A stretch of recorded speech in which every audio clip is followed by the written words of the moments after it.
E onde nós lemos aqui ontem no Velho Testamento, em Êxodo, em Levítico, é olho por olho, dente por dente. No Deuteronômio é repetido.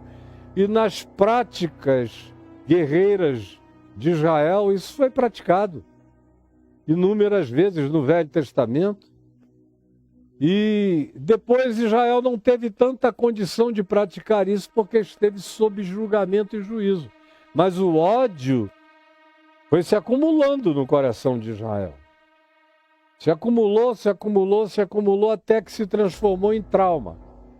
Por exemplo, a gente vê o ódio bíblico no Salmo 137, que é um salmo de uma força impressionante. Um salmo que, desde que eu era bem novo pregando o Evangelho, eu só o preguei explicando algo contra os últimos versículos do Salmo 137. Que é quando ele inicia lindo, é uma poesia que no hebraico é bonita.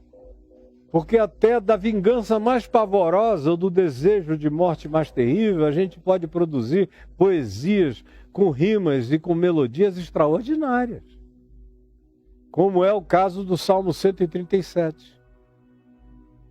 Junto aos rios de Babilônia nos assentávamos e chorávamos. Ele está falando do tempo em que eles estiveram no exílio em Babilônia e acabaram na mão dos persas.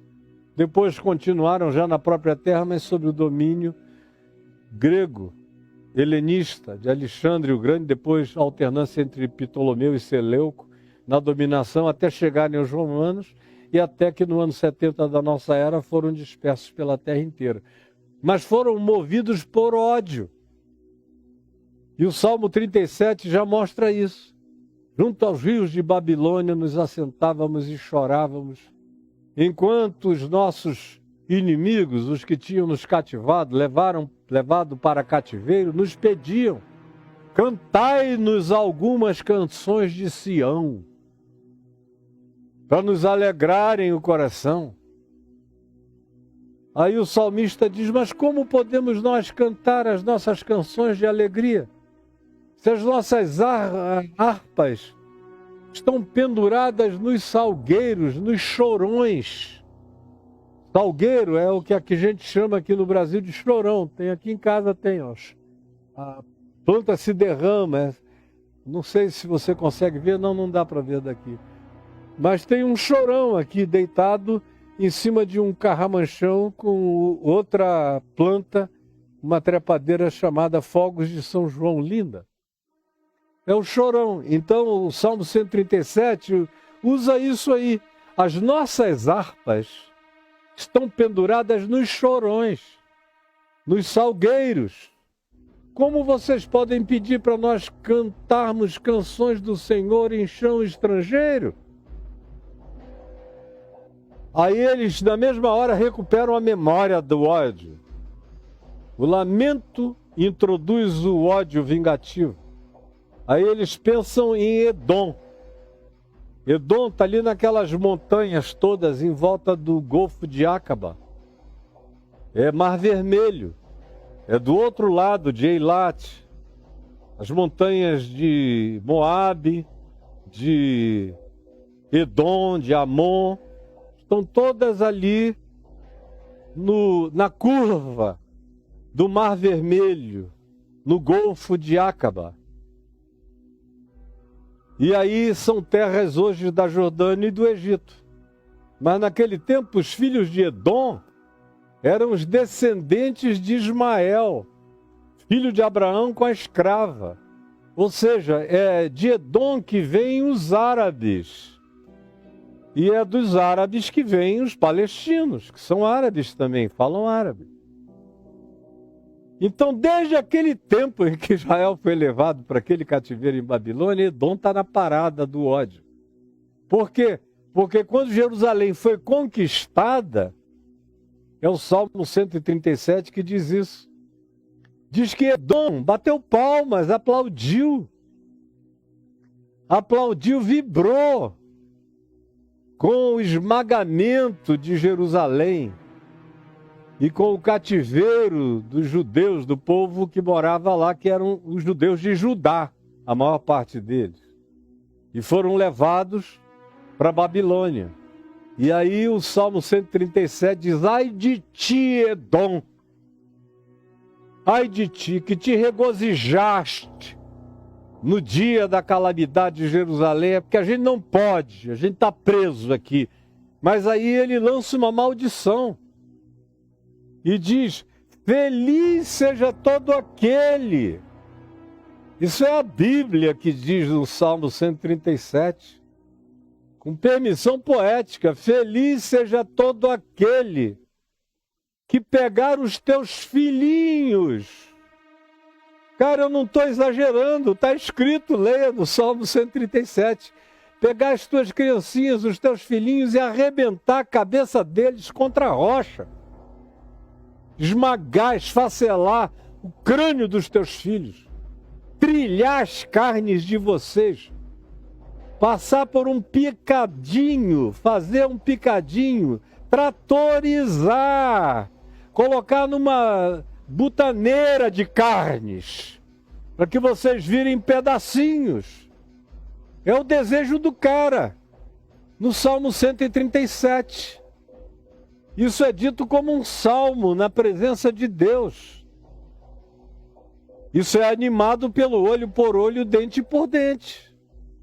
Isso dá autorização bíblica para que a Bíblia continue no Velho Testamento propugnando o espírito da vingança e amaldiçoando aquele que, mesmo que em nosso nome, perpetre alguma vingança contra quem a perpetrou contra nós, ou trouxe a sua dominação, o seu desconforto, para criar a nossa infelicidade. Mas Jesus ensina que nem a minha infelicidade justifica qualquer que seja a ação de natureza vingativa da minha parte, se eu quero ser discípulo dele.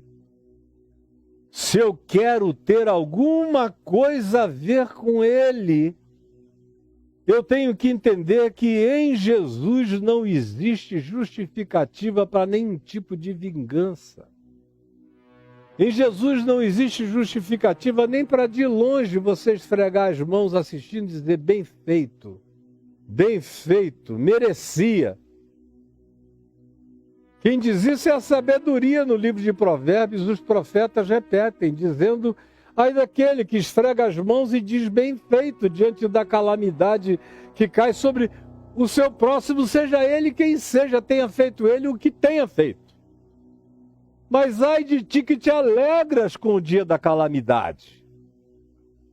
Mesmo que tu não estejas com a mão, se tu achas que existem vinganças justificáveis, pode ter certeza que enquanto tu justificas o espírito da vingança, tu vais sendo transformado, modificado, alterado, convertido na perversidade que tu aplaudes.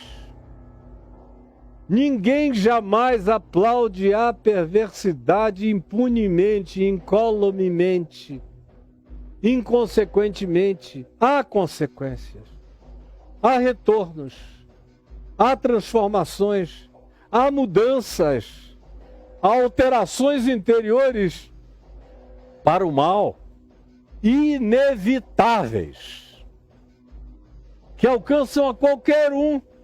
Não tem bom, não tem ninguém que possa dizer: eu faço, eu pratico e em mim não pega. Pega, se você nem reconhece, se tem a ousadia de dizer que em ti não pega, é porque você já está cauterizado e nem viu. Então Jesus começa dizendo: ouvistes o que foi dito, é olho por olho, dente por dente. Eu não. Comigo não é assim. E ele inicia dizendo: não resistais ao perverso. Foi só o que eu falei no dia de ontem, explicando que quando você entra no embate com o perverso, a sua cognitividade muda. Porque você tem que começar a pensar como o perverso para enfrentar o perverso. Você tem que pensar como o mal para poder lidar com ele. O teu pensamento tem que virar treva para você poder lidar com o espírito das trevas, de igual para igual. E Jesus veio e nos advertiu, dizendo que os filhos da luz, aliás, que os filhos das trevas, na sua própria geração, no seu próprio tempo, são mais espertos, são mais matreiros, têm uma sabedoria maligna que toma conta deles, em relação à qual os filhos da luz não têm como concorrer. Se quiserem, filhos da luz se manter, não tem como concorrer com tamanha perversidade. Se você vai entrando e se você vai ficando de igual para igual, vai chegar a hora em que você vai ficar pior do que o perpetrador perverso.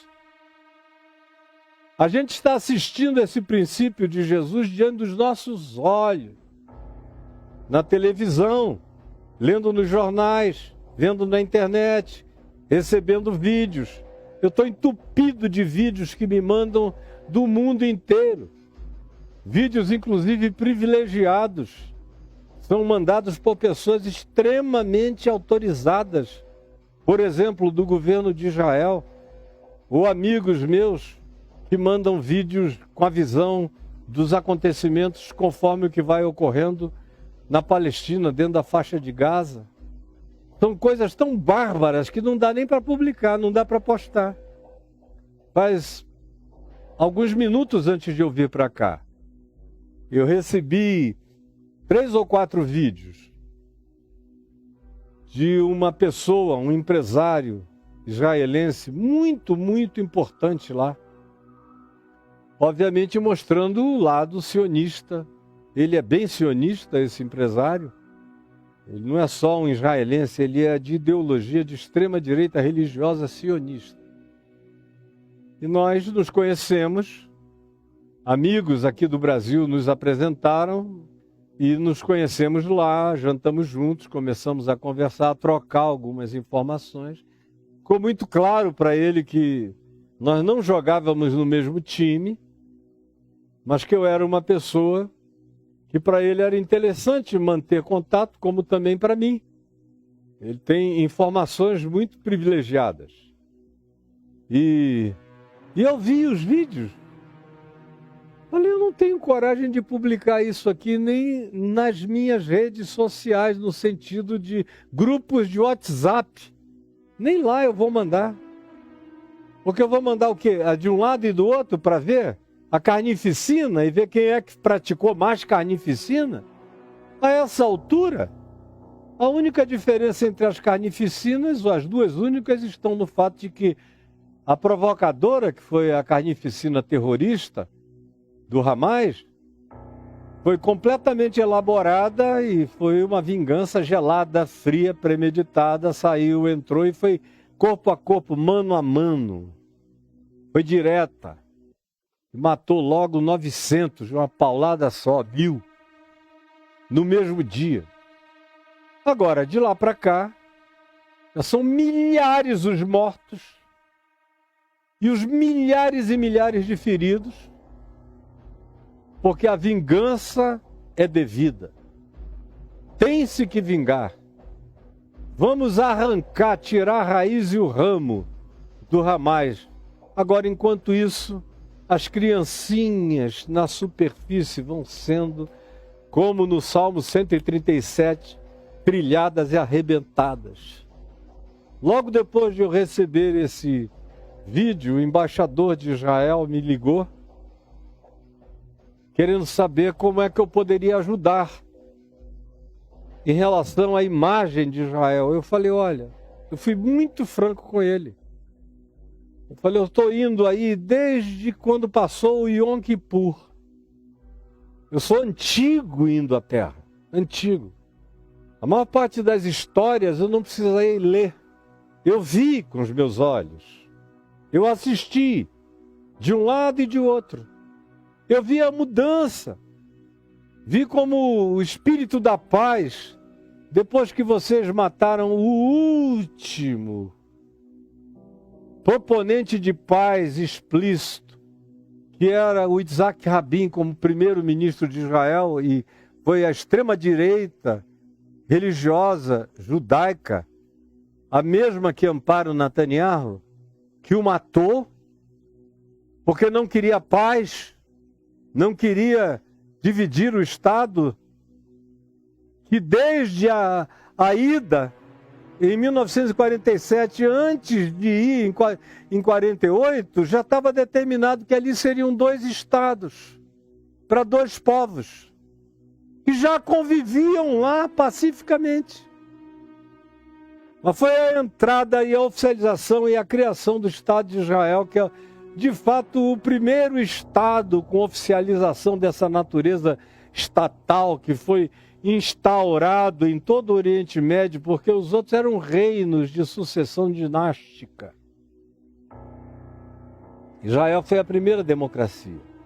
E os primeiros ministros, os primeiros anos, os primeiros 40 anos, a primeira geração, foi uma geração que buscou paz. Eu vi. Queriam paz, trocavam, davam qualquer coisa por paz.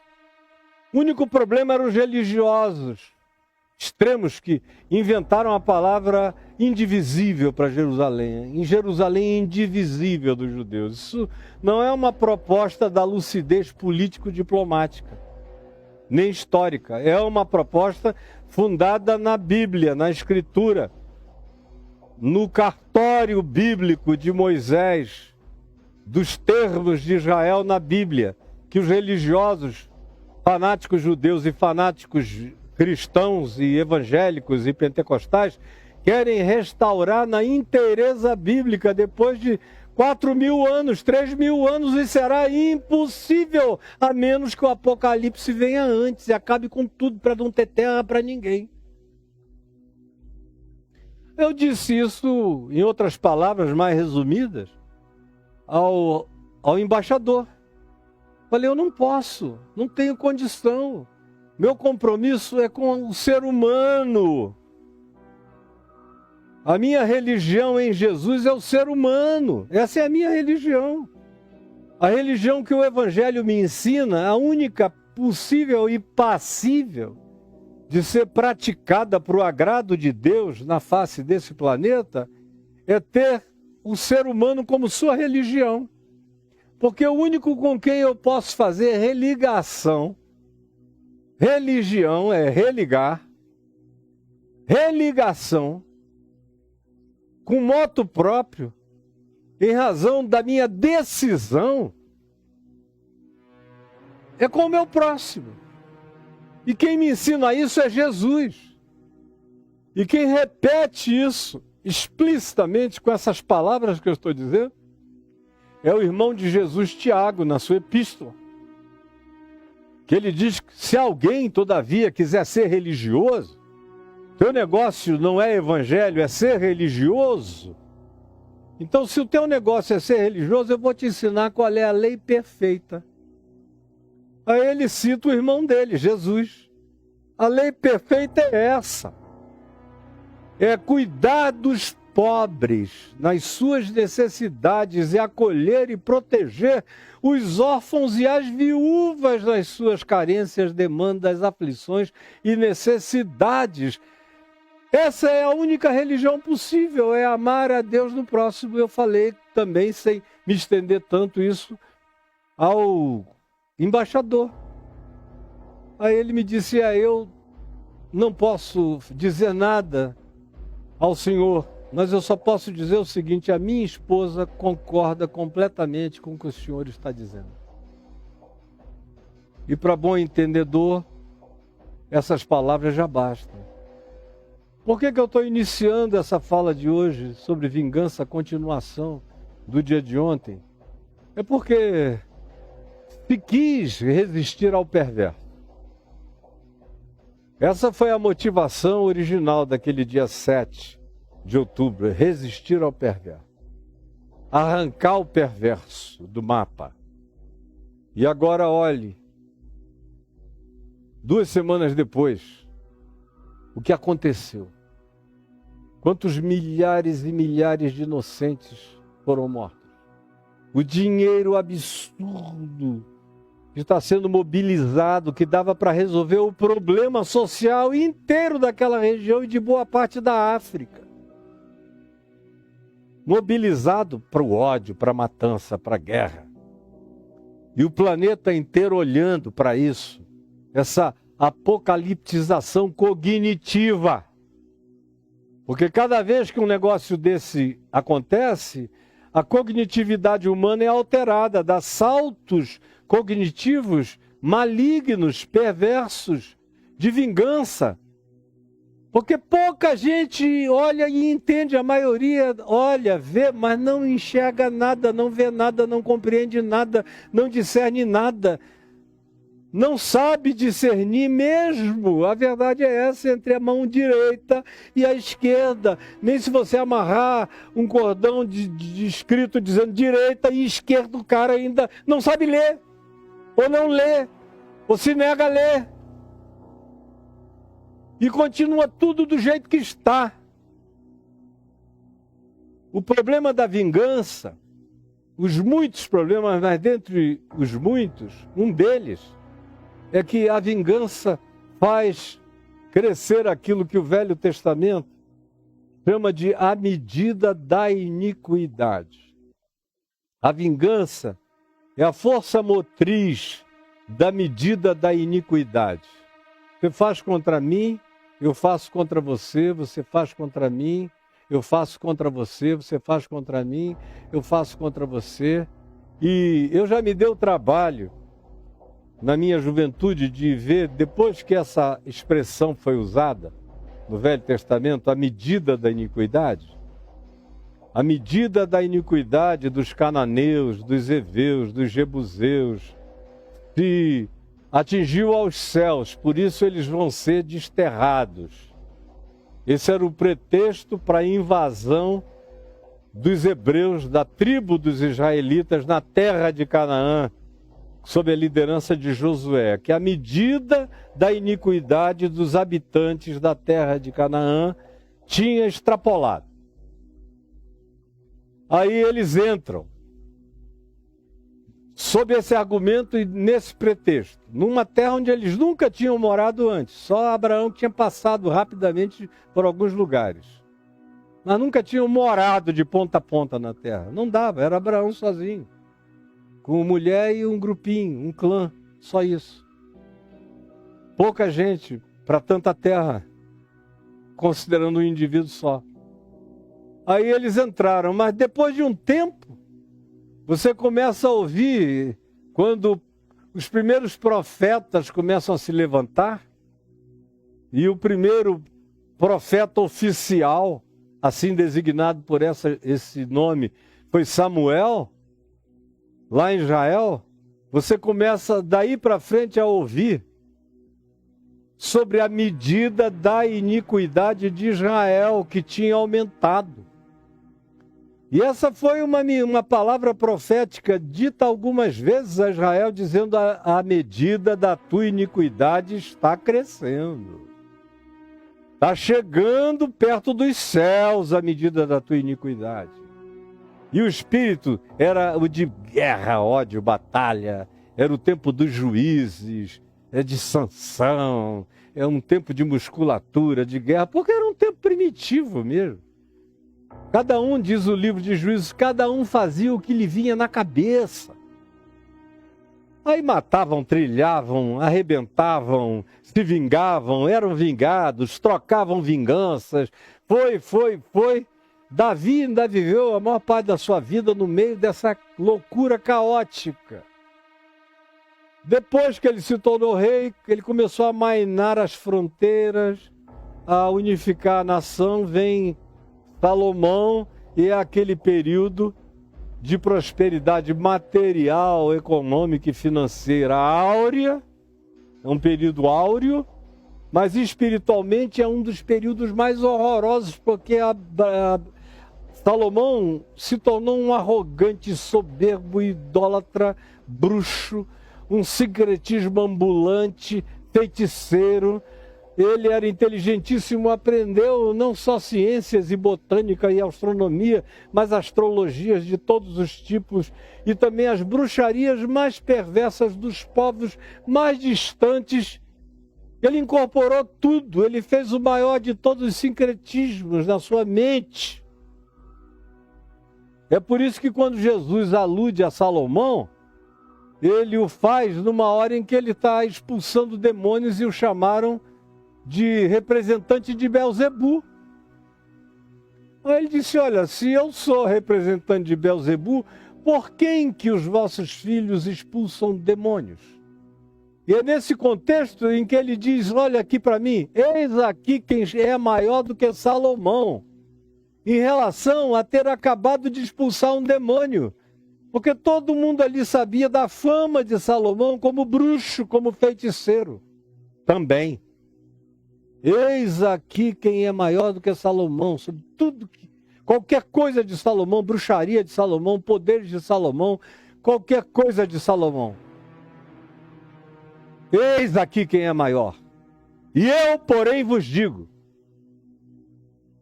não resistais ao perverso. É o que o sábio dos sábios diz. Porque senão vocês vão se tornar como ele, foi o que eu disse ontem. Mas aí ele prossegue e diz, a qualquer que te ferir na face direita, volta-lhe também a outra. Aí você já se... Não dá, Caio, não dá. Aí tem aqueles mais pudicos um pouco, que querem ser um pouco mais crentes ou piedosos, que mesmo argumentando contra, dizem, Caio, isso só é possível, no máximo, na vida individual. Se eu tiver muita influência, eu consigo fazer disso, no máximo, um comportamento familiar. Uma cultura familiar. Se eu tiver muita influência, se eu for uma pessoa muito respeitada na minha casa, eventualmente eu consiga isso, mas do contrário, o meu vizinho não topa, ninguém topa. E quando você vai aumentando o escopo e o espectro do ambiente de dominação, da ambiência, e você vai passando para coletividades cada vez maiores até chegar a uma situação estatal, a um estado, a uma nação, a um povo como todo, aí é que não dá. E Jesus disse, só pode ser praticado por anjos que não fiquem com raiva. Porque aqui na terra não tem prevalência esse tipo de princípio. Mas a qualquer que te ferir na face direita, pá, levou um cacete na direita, volta ali também a outra. Como os indianos fizeram contra os ingleses, sob o comando de resistência pacífica de Mahatma Gandhi. E foram muitos os indianos que na luta pelo boicote do sal aos ingleses, que precisavam dos oceanos, do Oceano Índico, sobretudo, para a coleta do sal indiano, para o Império Inglês. E Mahatma Gandhi enfrentou sem um cajado, sem um pedaço de pau, sem uma pedra, sem uma arma, sem nada. Vamos ficar e fazer barreira. E o que aconteceu? Os ingleses mandaram seus exércitos. E eles não se afastavam, aqueles milhares de homens vestidos de branco em fila, um atrás do outro. E os ingleses vinham e arrebentavam cabeça, clavícula, braço, furavam, quebravam boca, dente, nariz, esfolavam o indivíduo. Aí vinha um outro grupo que estava 1 metro atrás, vinha, pegava esse indivíduo ferido e ia passando para trás para ir sendo tratado lá atrás, enquanto o segundo grupo dava um passo à frente para sofrer a mesma coisa. E eles fizeram isso um dia inteiro, um dia depois do outro, um dia depois, uma hora depois da outra, e foram fazendo milhares de vezes, até que os ingleses reconheceram que contra aquela autoridade moral, contra aquela autoridade ética, contra aquela autoridade de caráter, eles tinham perdido. Eles não tinham mais direito sobre a Índia. Milhões de pessoas que eles governavam. Nós não temos direito. E não foi por causa de olho por olho, dente por dente. Foi só quando a insurgência parou, o revide parou e o pacificador entrou. E por um milagre do Espírito Santo conseguiu-se ter a mobilização da consciência de uma nação praticamente toda, que por ter entendido ou simplesmente por ter intuído que havia uma presença totalmente diferente entre eles, conduzindo-os de um modo totalmente anômalo em relação a como praticam os seres humanos uns contra os outros, é que eles cederam, mas o fato é que se envolveram. E o fato é que os ingleses saíram embora, sem que se precisasse praticar nada. Foram alguns anos de resistência, de sofrimento, com a mesma reação pacífica. Ferindo uma face, dando a outra. Apanhando de um lado, dando o outro.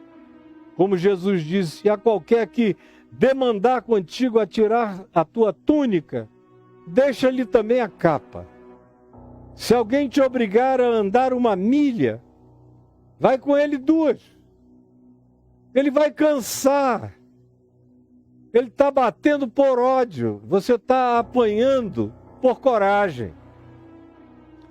Ele está batendo por covardia. Você está apanhando por valentia. Ele está batendo porque tem poder humano. Você está resistindo porque você tem poder espiritual. Chega uma hora que o próprio perpetrador dos atos não aguenta mais, porque a medida da iniquidade sobe. Sobe. É o que Carl Jung chamou de o inconsciente coletivo. É só uma outra terminologia de natureza psicológica contemporânea para designar o que a Bíblia chamava de medida da iniquidade se acumulando na cabeça e voltando como um bumerangue de juízo. Porque o que acontece quando você não resiste o perverso?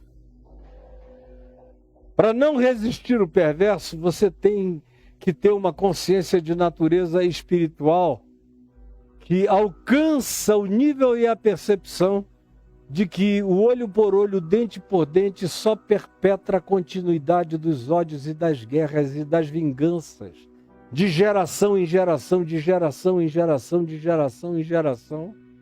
É uma mecânica infinda de perversidade e de malignidades. Só é quebrada quando chega um Mahatma Gandhi na tua casa, na tua família. Alguém que, como Mahatma Gandhi disse quando perguntaram a ele, onde é que você aprendeu isso tudo? Ele falou com Jesus, falou aos ingleses. Está escrito no vosso Novo Testamento. Eu me inspirei no Sermão da Montanha, é de lá que vem a minha prática. Só que vocês não praticam o que vocês dizem crer e se assustam quando vocês veem a eficácia do que Jesus ensinou, inclusive aplicado à prática de natureza social coletiva de milhões de pessoas. Ele disse isso várias vezes e repetiu na Inglaterra, no parlamento. Mas essa é uma lição que ninguém quer aprender. Porque a cognitividade da vingança se arma com o escudo da honradez, da dignidade. Se eu fizer isso, eu vou estar sendo um frouxo, um covarde. Eu tenho que manter a minha honra, a minha respeitabilidade. Senão o que vão pensar? Vão pensar que eu estou fraco, e eu não estou fraco. Eu sei todas as bombas que eu tenho. Então vou fazer uma pequena demonstração do meu poder bélico. Começar com bombas. A ponto de que, quando caiu uma bomba, entrou no hospital, que a mídia estava dizendo que era um hospital batista, agora a gente sabe com certeza que foi um hospital anglicano, e matou quase 500 pessoas. Qual foi o argumento de Israel? Nós sabemos que não fomos nós, porque foi uma bomba pequena, e entrou pela lateral. Deve ter sido um erro da Jihad Islâmica, jogando uma bomba na nossa direção e entrou no hospital.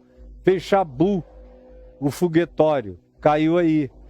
Porque se fossem as nossas bombas, tinha ficado uma cratera, um rombo enorme, porque a gente não brinca de catolé, de cabeça de negro, como se dizia antigamente, para aqueles catolés de bombinha.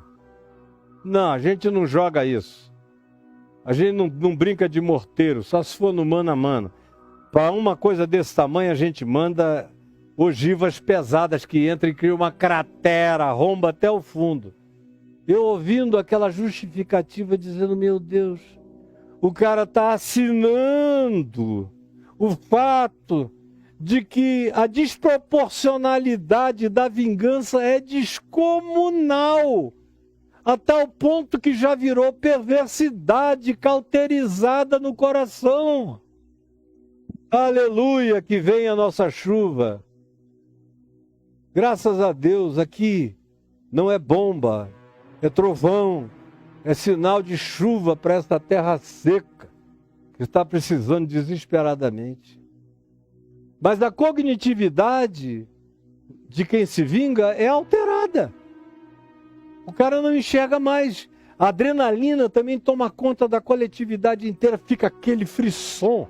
Eu não sei se você já viveu isso. Eu já estive no meio de algumas guerras. Não é lá no Oriente Médio, não. Guerra no Rio de Janeiro, o exército invadindo os morros, o comando-geral do exército me chamando, pedindo ajuda para identificar os paióis dos traficantes de drogas, porque eu era a única pessoa que entrava com liberdade em qualquer favela do Rio de Janeiro. E os traficantes baixavam as armas para me receber.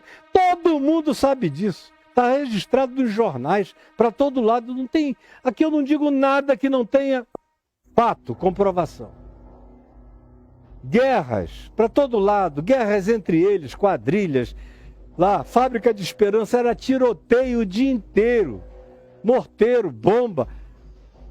Eu fiquei cauterizado. Não sentia mais nada. Minha recepção na Fábrica de Esperança, quando eu fui para lá para começar o trabalho social, que não existia nada, estava queimada no incêndio, eu fui recebido com 13 corpos pendurados na grade da frente, pelo traficante local chamado Parazão, na briga com outro traficante chamado Jorge Luiz. E uma placa dizendo, Parazão não fala, Parazão mata. E aí foi lá o gerente dele dizer, o que ele escreveu nessa placa serve para o senhor também. Eu falei, eu não vim aqui para conversar com ele, eu vim aqui para ajudar os filhos dele, as mulheres dele, porque todos eles têm muitas mulheres. E como foi assim, foram em 400, em 300 outras comunidades, onde eu ia a qualquer hora. Sem medo de ninguém, nem do exército, nem da milícia, nem do tráfico, nem da polícia, nem das ameaças, que não eram ameaças em rede social. Eram ameaças reais, factuais, teu telefone tocar e o bicho do outro lado dizer, está preparado para morrer, vou te matar. Estou falando em nome do UE, que em 1994 era o traficante mais temido do Rio de Janeiro, do Comando Vermelho. Estou falando em nome do UE. Ele não gostou do senhor ter subido no morro tal. Eu falei, olha, eu tenho uma ordem para ir em todos os lugares dessa terra. E ela vem do Príncipe da Paz. E eu vou continuar aí em paz, em todos os lugares, para levar paz. Se ele não gosta de paz, desculpa. Eu amo a paz e sou um enviado, embaixador da paz. E continuei aí, não quis saber de nada. Teve um dia que eu estava cercado pelo exército com tanque, dentro do complexo do Alemão, pela polícia, pelo tráfico, e vem alguém, um advogado do traficante, e disse: olha, o E está escondido a 30 metros assistindo tudo por uma fresta.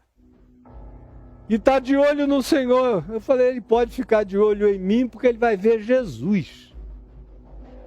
E se ele tiver alguma coisa contra Jesus, que faça contra mim. Porque vai ser a maior demonstração do ódio dele a Deus. É vir lutar contra alguém que chega aqui como embaixador da paz. Eu nunca sofri um arranhão e não me poupei de ir a lugar nenhum. E fui protegido, eu sempre soube qual era a minha retaguarda. Porque é só quando você vive assim que você tem a retaguarda. A glória do Senhor, como diz Isaías no capítulo 58, será a tua retaguarda. Como quando os ladrões armados assaltaram a casa do meu pai com 80 anos, e ele os botou para correr com um grito em nome de Jesus: saiam em nome de Jesus! Todo mundo armado ali com automáticos, homens fortes. Daqui ninguém tira nada, em nome de Jesus, saia!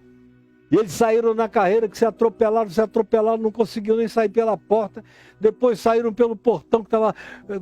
Se arrebentaram todos. Quando chegaram a 40 metros na esquina, vinha passando um carro de polícia que os parou, os viu armados, os parou com armas, com metralhadoras, e eles foram todos presos.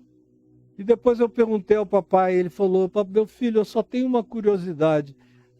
Se eu pudesse falar com aqueles rapazes, eu tinha 2 ou 3 conselhos a dar e uma curiosidade a tirar. Eu só queria saber o que eles viram atrás de mim. Porque eu vi os olhos deles ficarem esbugalhados de temor. Não foi só o velhinho, pequenininho, falando sem medo e com autoridade, mas foi o que eles podem ter visto atrás de mim. Porque ele também conhecia a sua retaguarda. E eu conheço a retaguarda dele, que é a minha também. Então, para você cumprir esse mandamento de Jesus, que é o que dissolve o caroço perverso da vingança,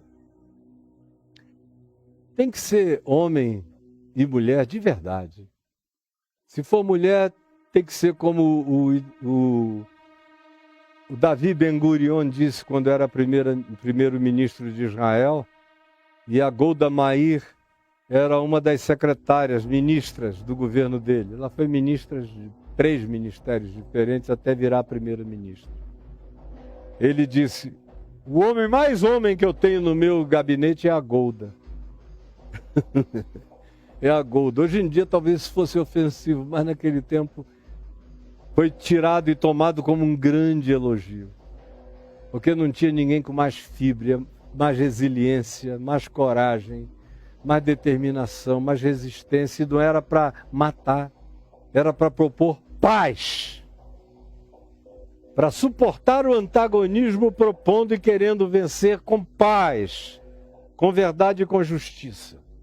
Para essa prática, você tem que ser corajoso. Para essa outra de apertar botãozinho, qualquer frouxo em qualquer lugar, aperta o botãozinho. Com todo esse poder bélico nas costas, qualquer viadagem pode ser praticada em nome da retaliação justa.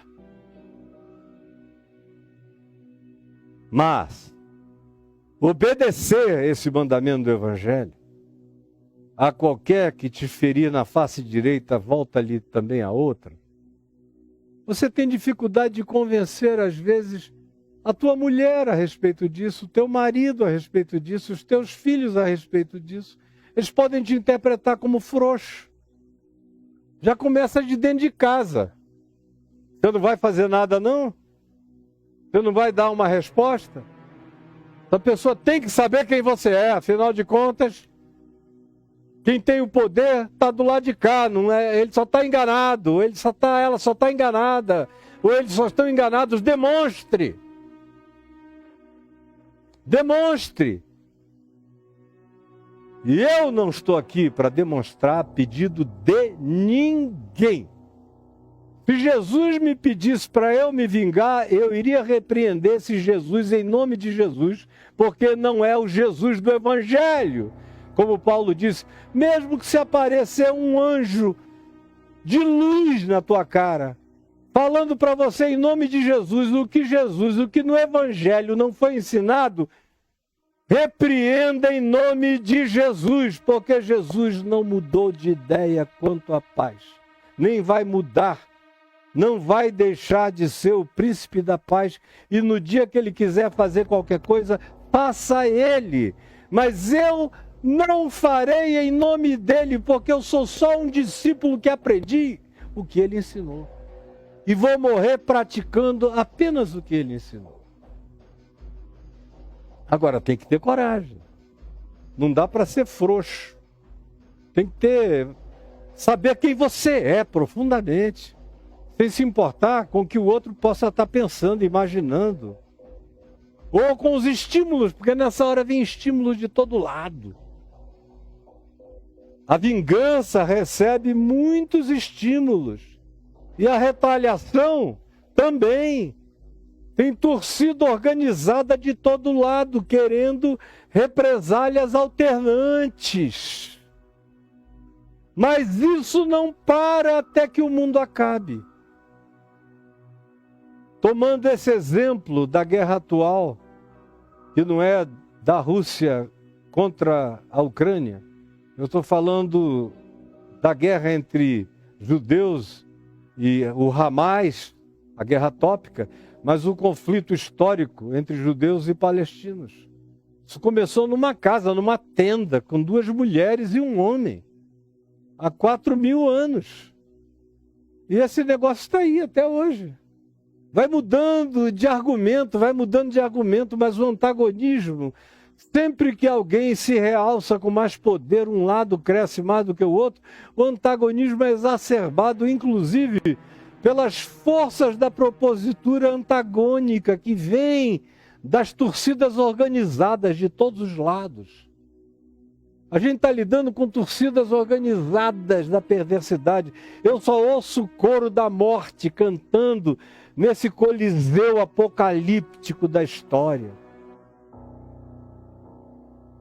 E a única realidade que poderia parar tudo, a pessoa concorda com ela no coração, mas diz, olha, a minha mulher também